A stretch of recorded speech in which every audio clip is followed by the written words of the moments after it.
பாரத திருநாட்டிலே இருப்பவர்கள் எல்லோரும் குடும்பமாக கூட்டு குடும்பமாக வாழ்கிறார்கள், அதனால் நம்மால் அடிமைப்படுத்த முடியாது.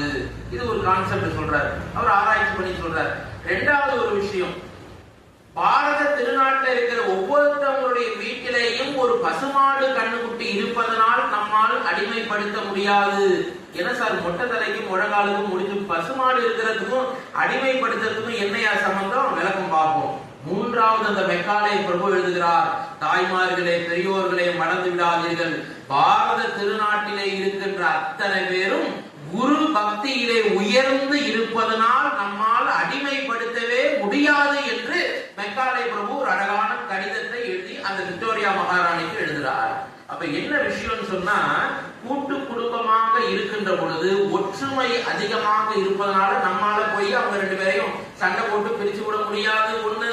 ரெண்டாவது, பசுமாடு கண்ணுக்குட்டி ஒவ்வொரு வீட்டிலேயும் இருக்கிறதுனால அவங்க தினமும் காலையில எழுந்திருச்சு வாச தெளிச்சு பசுமாட்டு சாணத்தை கரைச்சி வாச தெளிச்சு கோலம் போட்டு அந்த பசுமாட்டுல அந்த சாணத்தை எடுத்து வடை தட்டி திருநீர் விபூதி தயாரித்து நோயற்ற வாழ்வு அவர்கள் வாழ்வதனால பசுமாடே ஒரு ஆன்டிபயாட்டிக் மாத்திரையை போல ஒவ்வொருவருடைய வீட்டிலும் இருப்பதனால் நம்மால் அடிமைப்படுத்த முடியாது.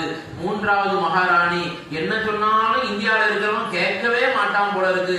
குரு பக்தினா குருன்னு சொன்னாலே காலில் விழுந்துடுறான் மகாராணி, அதனால என்ன பண்ண முடியாது, நம்மால அவங்கள அடிமைப்படுத்த முடியாது. அப்ப இது மூணும் பண்ணணும்னா என்ன செய்யணும், அதையும் ஆராய்ச்சி பண்ணிப்பா. இந்த மூணுத்தையும் கெடுத்து குட்டிச்சவரா அடிச்சோம்னா இந்தியாவை நாம அடிமைப்படுத்தலாம். அப்படின்னா என்ன